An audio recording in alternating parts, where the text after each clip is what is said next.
आज हम डिस्कस करेंगे टॉपिक रेस जुडिकाटा। पहले इसका मीनिंग समझते हैं। तो रेस का मतलब होता है सब्जेक्ट मैटर एंड जुडिकाटा का मतलब होता है थिंग एडजस्ड और डिसाइडेड। देन जो हमारा रेस जुडिकाटा का कॉन्सेप्ट है ये 3 मैगज़िम्स पे बेस्ड है बेसिकली।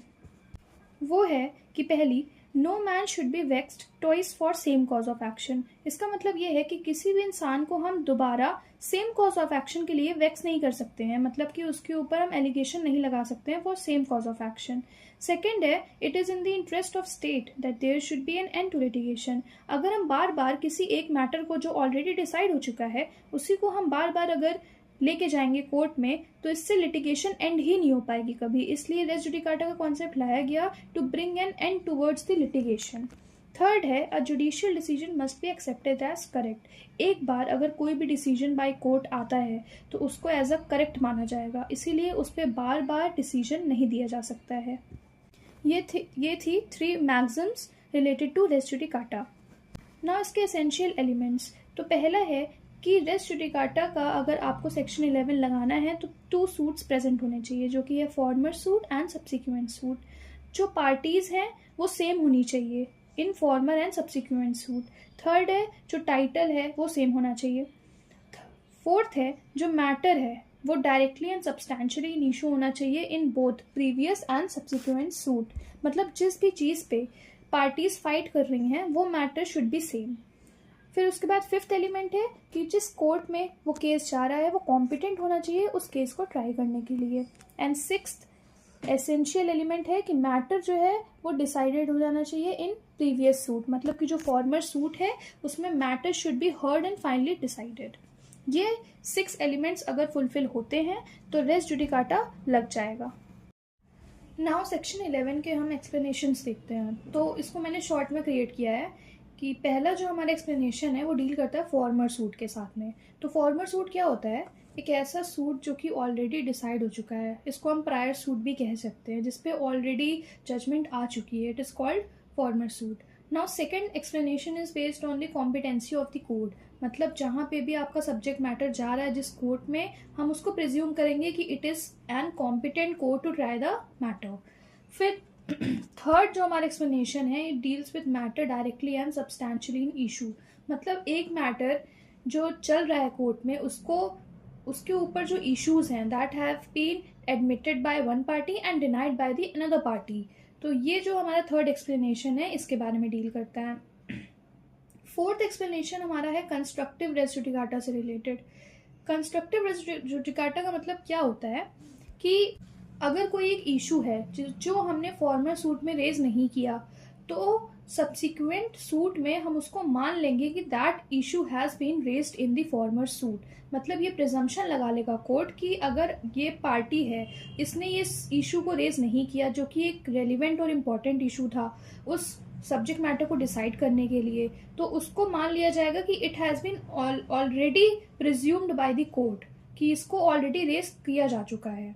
देन 5th हमारा जो एक्सप्लेनेशन है डील्स विद डीम्ड रिफ्यूजल। इसका मतलब ये होता है कि अगर कोई भी रिलीफ है जो कि प्लेंटिफ ने मांगा था और उसको डिनाई कर दिया कोर्ट ने, कोर्ट ने उस रिलीफ को ग्रांट नहीं किया, तो हम उसको मानेंगे कि it is a deemed refusal of that relief. उस पर कोई भी क्वेश्चन रेज नहीं हो सकता है क्योंकि उस पर डिक्री आ चुकी है and it has been refused bye the court. अब जो 6th हमारा एक्सप्लेनेशन है deals with the representative suit. इसका मतलब ये होता है कि मान लीजिए कोई एक पर्सन है जो कि किसी और के बिहाफ पे उस रिलीफ को क्लेम कर रहा है, तो ऐसा मान लिया जाएगा कि जो पर्सन अंडर सो लिटिगेटिंग उसको ये रिलीफ मिला है जो कि उस मैटर इन इशू से डायरेक्ट रिलेशन में है। जो 7th एक्सप्लेनेशन है it deals with the execution proceedings. इसमें बस इतनी सी बात कही गई है कि जो रेस जुडिकाटा का प्रोविजन है under section 11 it will apply to the execution proceedings. Then last explanation that is explanation number 8, it provides for limited jurisdiction. इसका मतलब ये है कि एक इशू मान लीजिए हर्ड एंड फाइनली डिसाइडेड है by the court of a limited jurisdiction, तो it will be operated as a res judicata in subsequent suit. मतलब कि जो पेक्यूनियरी लिमिट है वो मान लीजिए किसी फॉर्मर सूट में एक लिमिटेड जुरिस्डिक्शन था कि इतने तक के मैटर को कोर्ट ट्राई कर सकती है, तो वो जो लिमिट है it will operate as res judicata in the subsequent suit. तो ये थे हमारे कुछ एक्सप्लेनेशंस। अब हम मैटर इन इशू की बात करते हैं, जो कि एक बहुत इंपॉर्टेंट एलिमेंट होता है रेस जुडिकाटा में। तो मैटर इन इशू को हम दो तरह से डिवाइड कर सकते हैं। एक ऐसे इश्यूज जो कि directly and substantially in issue हैं, इनको हम मेन मैटर्स कहते हैं, मेन इश्यूज कहते हैं, जो कि बहुत ज़रूरी हैं for the effective judgment of the case.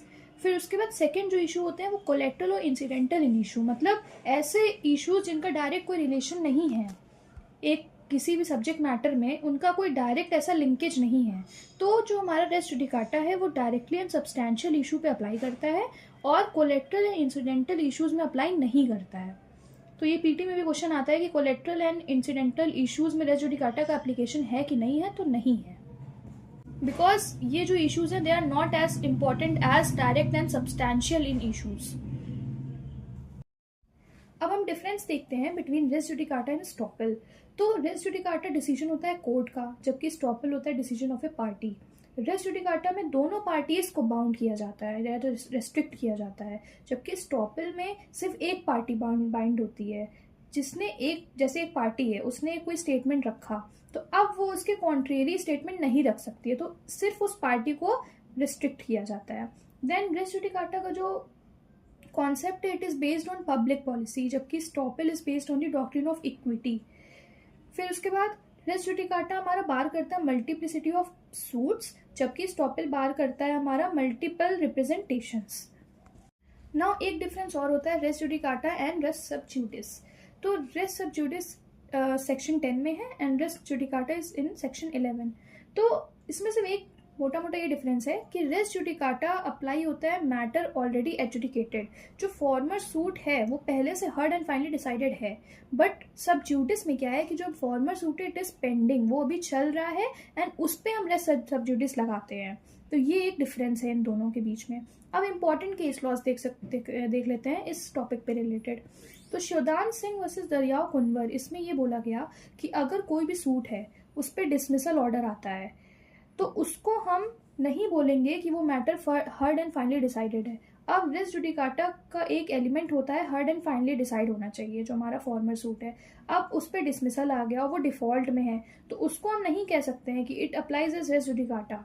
तो dismissal is not equal to res judicata which is in default. फिर सेकंड हमारा केस है सत्येंद्र कुमार वर्सेस राजनाथ दुबे। तो इसमें बोला गया कि अगर कोई फॉर्मर सूट था उस पर एरनस डिसीजन आता है, मतलब एक तरह से रॉन्ग डिसीजन आता है, उसमें डिफॉल्ट जजमेंट आता है, तो उसको भी हम रेस जुडिकाटा नहीं मानेंगे, मतलब हम रेस जुडिकाटा का जो प्रिंसिपल है वो नहीं लगा सकते हैं। फिर थर्ड हमारा केस था दरियाव वर्सेस स्टेट ऑफ यूपी। तो यहाँ पे ये बोला गया कि जो रेस जुडिकाटा का जो हमारा कॉन्सेप्ट है it is based on the public policy, मतलब कि जो हमारा एक ऑब्जेक्ट होता है रेस जुडिकाटा का it is based on that public policy. फिर सुलोचा अम्मा वर्सेस नारायण नैर, इसमें ये बोला गया कि जो रेस जुडिकाटा है is applies on civil, criminal plus quasi judicial proceedings पे इसका एप्लीकेशन होता है। तो ये कुछ डिटेल्स थी रेस जुडिकाटा के regarding. Thank you so much.